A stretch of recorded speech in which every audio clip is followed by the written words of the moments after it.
Hi, I'm Steve Barlow. This is the Humanised Workforce Future You podcast video, where we're talking about perceptions of the future, issues that we need to be aware of, and their role in a rapidly changing work and life environment. Hi, I'm Craig Saffin. The Humanised Workforce Future You podcast series is focused on the key factors evolving to create a more humanised workforce and how people from all walks of life are creating their future selves. I think of President Kennedy. When was it? In about 1962, when he announced the mission to the moon. Yes. And he said we're going to rely on things that we haven't even developed yet. We don't even know. We don't have the technology. We don't have the know-how. So it wasn't the fact that you can see a lack of knowledge as being a limitation. The fact is you can be optimistic by the idea that you can get more knowledge. Right. In fact, one of the people that we interviewed last year was talking about that. That don't be restricted by what you don't know, but be optimistic about the fact that you can learn things and you can acquire the knowledge. Yeah, and at the same time, you don't have to know everything because you can always go and work it out, right? So. Absolutely, and I think this is a grounds for optimism. If you feel like I can sort of work it out, I can figure it out somehow. That's a great human trait, isn't it? Yeah.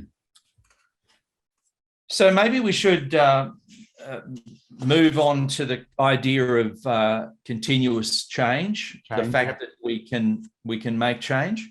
Yep. And the idea here is that making change is something that really needs to be happening all the time. Yeah. We can't really sit still. I think if you try to sit still, I remember years ago when I was doing my PhD, I spent about 6 years kind of off grid with technology because I was focused on what I was focused on at the time. And when I came back to learn about what technology, it had moved on so far, it was really hard for me to catch up again. Yeah, and I managed to do it, but it was really challenging. So you can't really, if you sit still, you're not going to stay put. You're just going to go backwards. No, I think this is sort of people who get incarcerated in jails and so on, and they're just separated from society. And I think it's a very, very difficult thing for them to re-enter society when they come out after serving their term. So absolutely, it's one of the examples, I think. One of the things I want to say about the change is that I know you're a change expert, so please be indulgent to me. But I think that people beat up the change piece a lot and make it a big deal. But actually, I think that people are changing and doing iterative changes almost every day, sometimes without knowing it. And we're always trying to improve processes or change the way we're doing things for the better. And it's only when it becomes a really big project, I think you call it transformational or something like that, but the smaller iterative things, we tend to do them subconsciously sometimes, or even consciously, but they're not. I think it's something in most of the environments I've been, it seems to be taking place without people making too big a deal of it. What's your idea on that? Yeah, well, I think, we kind of work on theories about how the universe works, or how, our business works, or whatever, our family works, or how finances should work. And we're continually testing these theories. And sometimes we find that things are not going to our expectations. And that's how we come to realize that we've got a problem. And I think we're unlikely to make progress if we don't realize that we've got a problem. Right. Okay. Yeah. And the problem might not be something wrong. The problem might be that there's something better. Yeah. We become aware of that. And the gap between where we are and where we'd like to be is the problem. Right. That we need to solve. So I think in normal daily life, we're always kind of testing our theories. Mm. Sometimes I think what happens in normal life, though, is people blame others for the fact that their theory is wrong. Yeah, of course. And they sort of think, well, if that person was different, then it would all work out all right. But that doesn't really take you too far.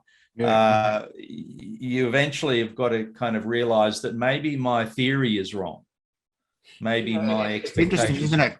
We do a lot of thinking and we develop these ideas, and then when you go to air them verbally, they're different to when you're thinking about them. And when you're sharing them with others and collaborating, then the idea invariably takes a different angle, doesn't it? And the collaborative output is very different to the individual output, isn't it? And I think part of the reason for that is when you're collaborating with people, you're trying to explain your theory. Mm. You're trying to explain your ideas. And if you can explain your ideas in a very coherent way that seems to align with reality, then it gives you confidence that you're on the right track. Right. If you can't explain the ideas, if they don't sound logical and they don't make sense, well, you've probably got a problem with your thinking. Your ideas are probably not developed enough, or they might just be plain wrong.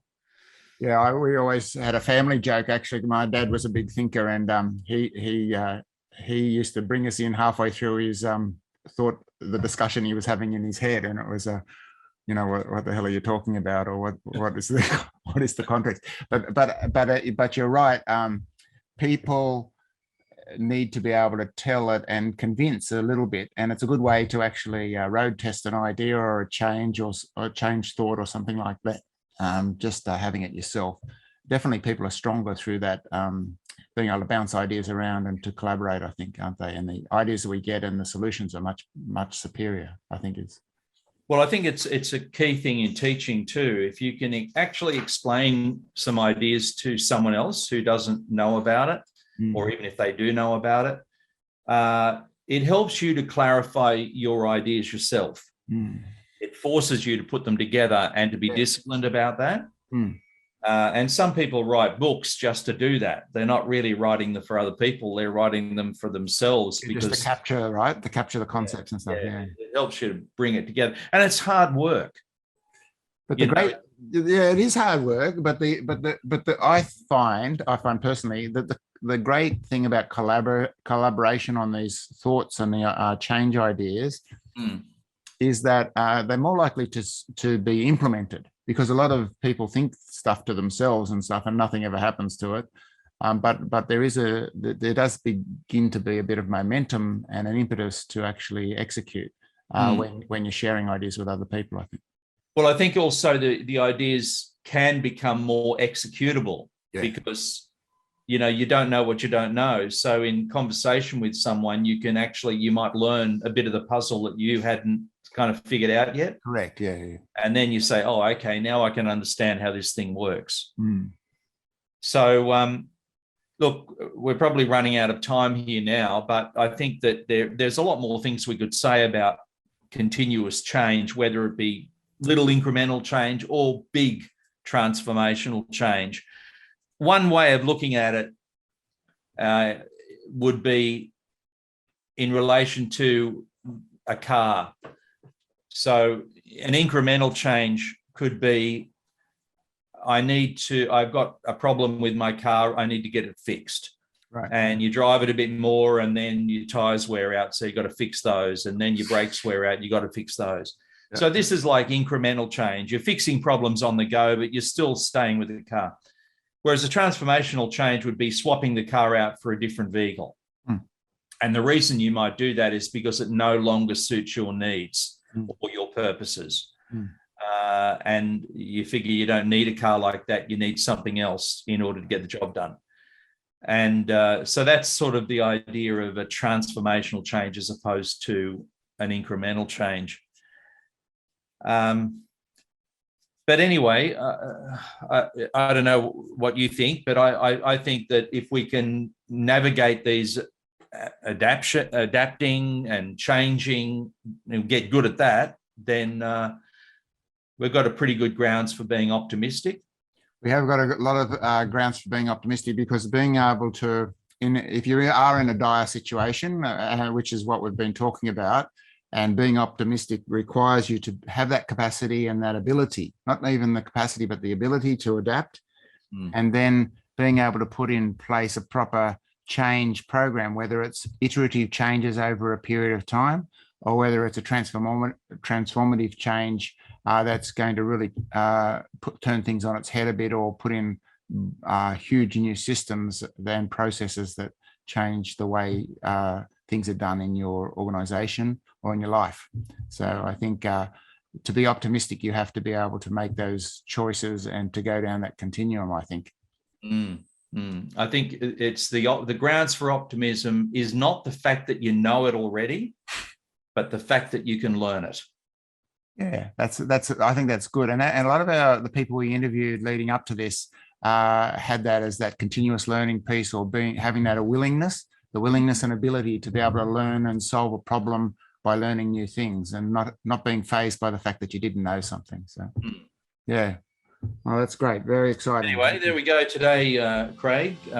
Maybe we can stop it there, but there's a lot more we could talk about in this that are connected with optimism. So perhaps we'll come back to that next week. Yeah, I think there's a little bit left, and we might just do a third part on the optimism next time. Is that all right, Stu? Yep. Sounds all right. Thanks very much. Bye. Okay. Thank you. Thanks for watching this video on Humanised Workforce Future You. Please leave a rating or review for the series on the medium where you source your videos. The transcripts for today's video can be found on craigsafan.com. Please subscribe to the series to avoid missing out on future episodes.